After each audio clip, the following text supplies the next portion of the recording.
네, 안녕하십니까. 김민수의 빨간펜 시간입니다. 일단 오늘 시장은 최근에 며칠 또 조정을 받은 흐름실 쪽에서 또 다시 반발매가 이어지면서 시장이 좀 더 빠르게 변화가 나오고 있는데요. 그쪽에서 특히 최근에 좀 부진했었던 이제 삼성전자가 좀 힘을 내면서 특히 건설 쪽, 건설 쪽은 누누이 많이 말씀드렸었죠.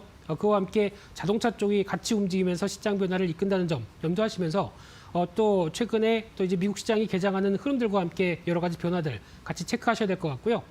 그와 함께 이제 오늘은 1월 달도 벌써 빠르게 중반이 지나갔습니다. 그럼 그 사이에 외국인과 기관은 계속 매도 기조를 보이는데 그래도 어떤 종목을 사는지 이 종목을 좀 이런 흐름들을 한번 파악해보고 또 투자 아이디어를 한번 확인해 보도록 하겠습니다. 일단 그래서 전반적으로 글로벌 증시와 국내 증시를 한번 같이 비교를 해보게 되면요.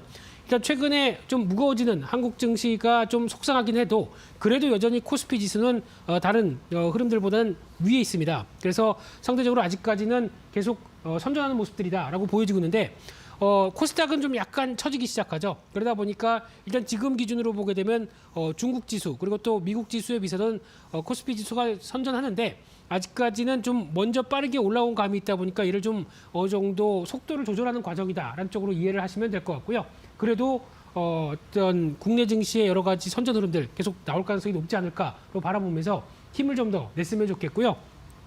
그와 함께 이제 수급 관련된 동향을 한번 살펴보게 되면은 여전히 작년에도 그랬고 올해도 여전히 이어지는 부분은 개인 중심으로 매수세가 뚜렷합니다. 그래서 지금 지수는 고점에서 좀 무거워지면서 꺾이는데 어떤 다른 쪽은 전혀 도와주지 않는 가운데 개인 쪽에서의 매수세가 좀 이어지고 있는데 하지만 오늘은 좀 다르죠. 오늘은 또 외국인과 기관 쪽에서 매수가 들어오면서 개인은 또 매도가 나오는 그런 변화가 나오고 있는데 이런 당일의 흐름이 아니라 그래도 여전히 시장의 흐름들은 개인 쪽의 매수세가 좀 우위한 흐름들로 나오고 있고요.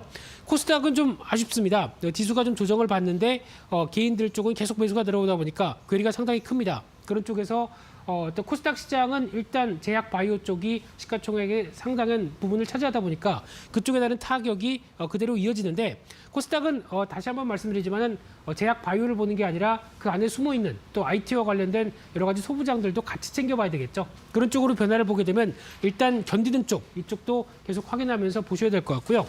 그와 함께 또 어떤 국내 관련된 여러 가지 주변 자금들 살펴보게 되면은 일단 고객예탁금 지난번까지만 말씀드려도 고객예탁금 지수 그리고 신용잔고 모두 다 트리플 강세로 가는 현상 쪽에서 지금 원형으로 이 부분을 다시 따로 떼서 보게 되면은 지금 변화가 나오는 부분들이 일단 지수는 약간 고점에서 무거워지면서 조정이 나오는데 일단 예탁금 자체가 약간 좀 변하고 있죠.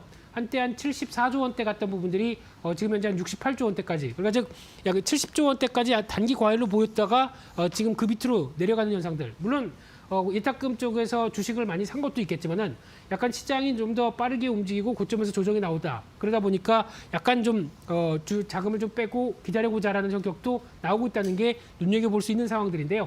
그만큼 스마트해졌죠. 그럼에도 불구하고 여전히 68조 원대의 자금이 뒤에 대기하고 있다라고 하게 되면 유동성은 그렇게 크게 훼손되지 않았다라고 봐야 될 것 같고요.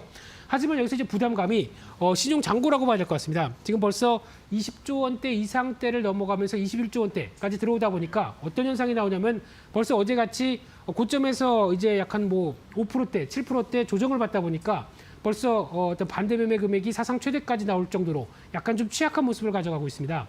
그래서 강조를 드릴 부분들은 레버리지를 너무 많이 써서 그러니까 주가가 좀 계속 올라간다고 해서 너무 여기 취해서 어떤 레버리지를 강하게 쓰는 전략들은 이런 단기적인 흔들림에도 쉽게 취약할 수밖에 없습니다. 그렇기 때문에 반드시 관리해야 될 부분들은 레버리지를 계속 어느 정도 관리를 하면서 대응하자라는 쪽은 충분히 다시 한번 또 강조를 해야 될 것 같고요.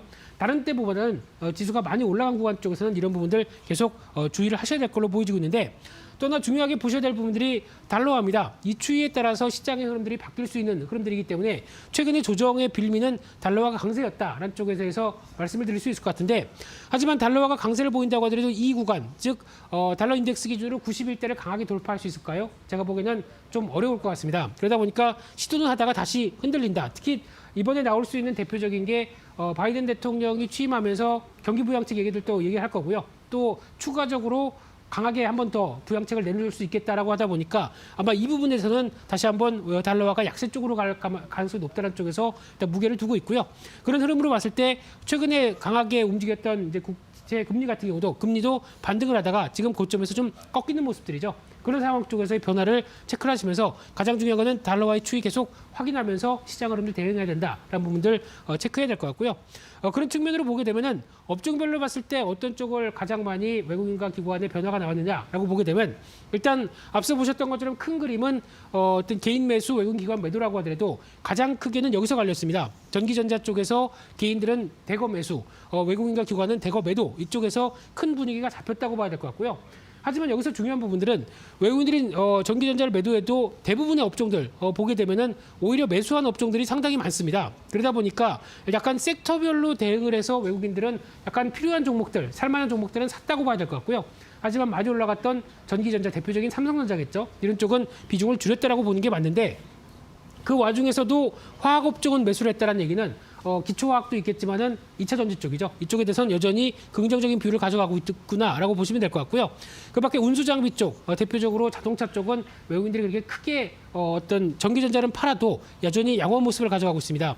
이쪽은 개인 쪽이고 또 이제 금융주는 외국인들 쪽에서 매수를 하고 있고 라는 흐름들은 눈여겨 보셔야 될 것 같고요.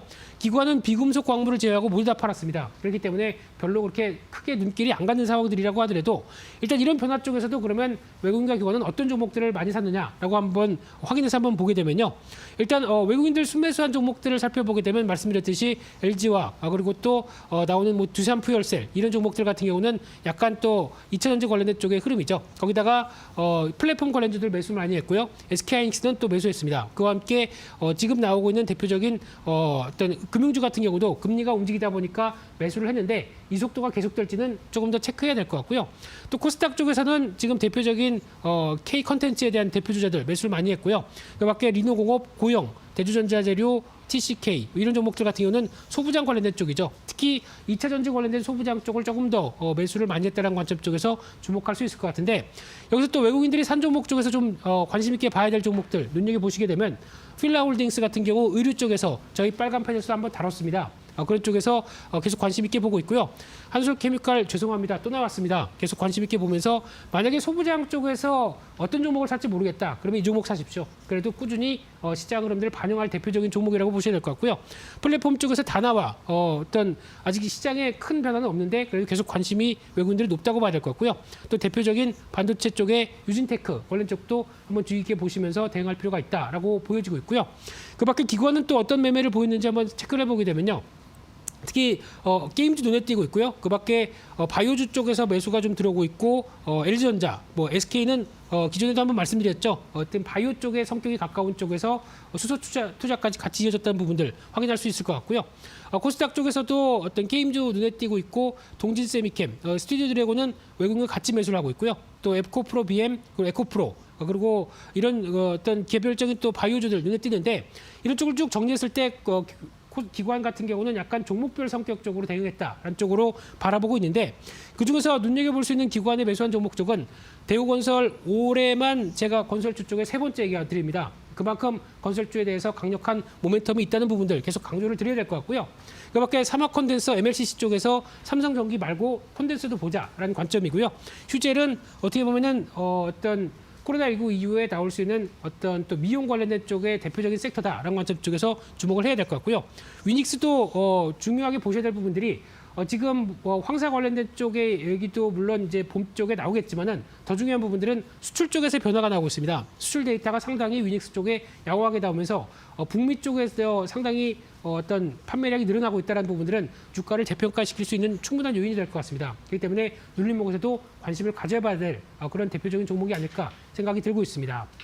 그래서 오늘은 외국인과 기관이 1월 중반까지 어떤 종목들을 샀나 여러 가지 흐름들을 살펴봤는데요. 일단 기업과 관련된 쪽에 좀 더 집중하는 전략들이 더 높다라는 쪽에서 일단 개별적인 종목과 특히 섹터는 건설 쪽이죠. 이쪽은 오늘도 반응이 나오고 있다는 점에서 계속 주목하면서 시장 흐름 대응하셔야 될 것 같습니다.